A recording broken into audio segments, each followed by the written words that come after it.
Bonjour à tous. Une des difficultés qu'on a face aux fêtes juives de manière générale et à Purim en particulier, c'est la capacité à les vivre avec un regard qui est un regard mûr. On a souvent l'impression que c'est des fêtes qui sont faites pour les enfants, on se déguise, c'est sympathique, etc. Mais je pense que c'est extrêmement important d'essayer de les rencontrer avec un regard d'adulte et essayer de se poser des questions profondes à propos de cela. On va essayer de se poser deux questions sur l'histoire de Purim. La première question, c'est pourquoi avoir appelé tout cet épisode-là dans le nom de Purim ? Purim, c'est juste une des anecdotes qui est le fait que Haman, le grand méchant de l'histoire, va choisir la date d'extermination du peuple juif en tirant au sort, en faisant une espèce de lancer de dés. Pourquoi avoir appelé tout cet épisode-là uniquement d'après cette anecdote ? C'est la première question. La deuxième question, c'est pourquoi dans la littérature juive, on voit que l'histoire de Purim, c'est un nouveau face-à-face avec cette entité qui s'appelle Amalek. Qu'est-ce que c'est que Amalek ? Pourquoi c'est une espèce d'antithèse du peuple juif ? Et qu'est-ce que ça signifie que Purim est à nouveau un face-à-face avec Amalek ? Alors commençons par la deuxième question. Qu'est-ce que c'est que Amalek ?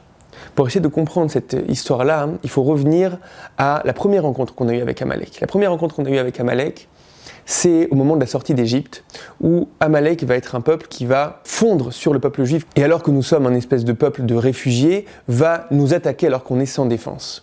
Et depuis, on a l'obligation de se souvenir de ce qu'a fait Amalek. Et on voit dans le livre de Devarim qu'on va utiliser un terme spécial. On va dire « Souviens-toi de ce que t'as fait Amalek lorsque tu l'as rencontré. Asher karcha baderer, lorsqu'il t'a rencontré en chemin. » Mais on voit que les midrashim, on voit que la littérature juive va prendre ce terme de « t'as rencontré », Asher karcha baderer, et va lui donner plusieurs significations. Qu'est-ce que ça signifie Asher karcha ? D'où vient cette racine karcha ? Donc évidemment, ça veut dire rencontrer, mais ça vient de la racine kar, koufresh. Kar, ça peut vouloir dire le froid. Il y a quelque chose dans Amalek qui est de l'ordre du froid. Et kar, koufresh, c'est aussi la racine de mikré, quelque chose qui est de l'ordre du hasard. Quel est le rapport entre Amalek, le froid et le hasard ? Un grand penseur du 19e siècle qui s'appelle Rabbi Tzadok HaKohen Milublin va proposer l'explication suivante.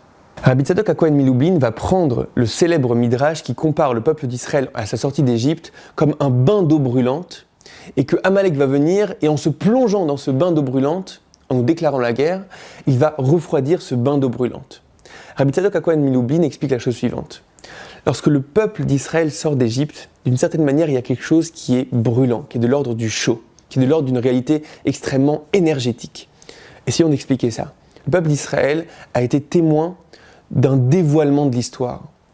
Alors que l'histoire jusque-là est voilée, alors que la providence est voilée, alors que le souffle qui est derrière l'histoire est voilé jusque-là, le fait qu'il y ait une sortie d'Égypte, le fait qu'il y ait eu ces miracles, le fait qu'il y ait eu ce dévoilement de la providence, c'est quelque chose qui va charger le peuple d'Israël. Le peuple d'Israël maintenant rencontre le monde avec un autre prisme.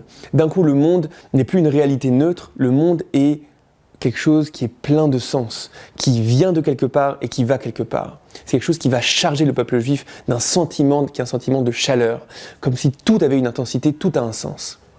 Et il y a apparemment la capacité chez Amalek de venir refroidir ça. Asher karcha baderer, qui t'a rencontré en chemin, ça vient de la racine kar, la capacité à refroidir cette chose-là. Comment ? Et là, Rabbi Tzadok HaKohen Milublin nous dit que on voit que karcha, c'est aussi mikré, c'est aussi de l'ordre du hasard. Il y a une conception chez Amalek qui est la capacité à voir la réalité comme uniquement due au hasard. Qu'est-ce que c'est cette conception du hasard ? C'est une conception où les choses n'ont pas de réel sens. Les choses peuvent être d'une certaine manière comme elles peuvent être d'une autre manière. C'est dû au hasard, c'est un lancer de dés.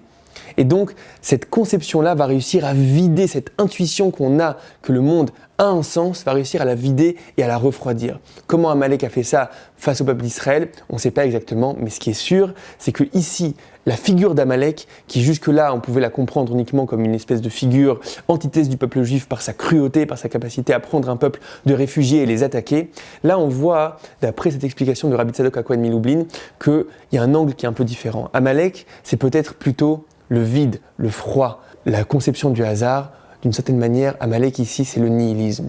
C'est la capacité à voir le monde comme vide de sens. Alors pourquoi à Purim, on voit qu'on a à nouveau une rencontre avec Amalek ? Haman est considéré comme être un descendant de Amalek. Sauf que cette fois-ci, à Purim, le problème c'est que le monde entier, l'histoire, parle un langage qui est le langage d'Amalek.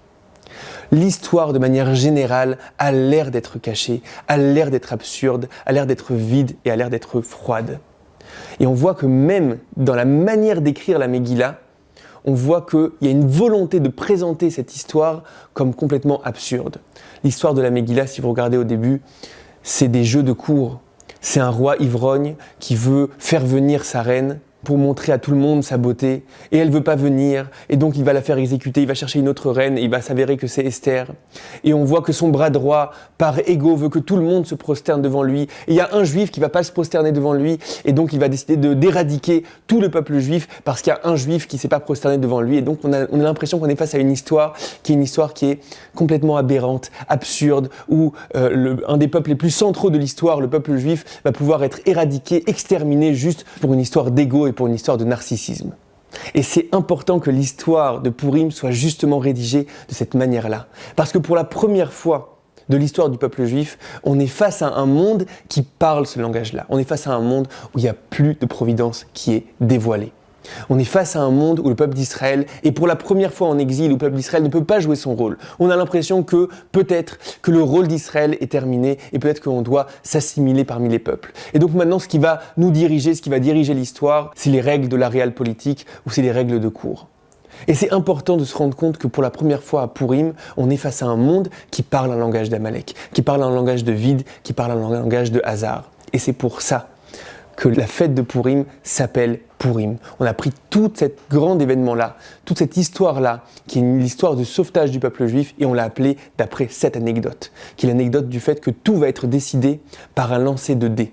Comme pour nous dire qu'en réalité, le vrai face-à-face de Purim, c'est le fait d'être face à un monde qui a l'air d'être un lancer de dés, où rien n'a l'air d'avoir de sens, où tout est dû au hasard, et où toute la destinée du peuple d'Israël va être définie par quelque chose qui est de l'ordre du lancer de dés. Sauf que on nous demande de lire la Megillah une deuxième fois. Et lorsqu'on lit la Megillah une deuxième fois, on voit qu'il y a un certain souffle derrière l'histoire qui va placer ses pions.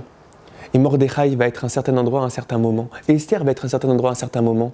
Et d'une certaine manière, tout ce sauvetage qui a l'air d'être complètement dû au hasard, en réalité, il y a quelque chose derrière l'histoire. Et derrière l'histoire, il y a une méta-histoire. Et peut-être que tout l'enjeu de la fête de Purim, c'est être face à cette réalité qui est cachée, à cette réalité qui est de l'ordre du Esther. Être face à une réalité qui d'un coup a l'air d'être absurde, d'être de l'ordre du nihilisme, où plus rien n'a l'air d'avoir de sens, où le monde n'est plus guidé vers un quelconque objectif, et dire, nous on est capable de vivre le monde différemment. Même lorsque le monde est de l'ordre du caché, même lorsque le monde est de l'ordre du froid, être capable à continuer à vivre le monde de l'ordre du chaud, de l'ordre du significatif. L'histoire de Purim, c'est cette capacité-là à brandir l'étendard du sens dans un monde qui a l'air d'être nihiliste, de brandir l'étendard de la direction dans un monde qui a l'air d'être uniquement dû à un lancer de dés. Et alors que c'est la première fois de l'histoire du peuple juif qu'on est en exil et qu'on est face à une réalité qui d'un coup n'a plus l'air d'être accompagnée, le peuple d'Israël va garder ce prisme de lecture durant toute son histoire. Et durant toute notre histoire, le peuple d'Israël est celui qui est capable, dans un monde caché, de brandir l'étendard du fait que le monde est encore significatif, du fait que nos vies sont encore significatives, du fait que face à la conception d'Amalek, qui est une conception de vide et de nihilisme, il y a la conception d'Israël qui voit un sens dans l'histoire, qui voit un sens dans nos vies. C'est peut-être un regard différent sur ce qu'est Amalek et sur ce qu'est l'enjeu de l'histoire de Purim. Purim Sameach.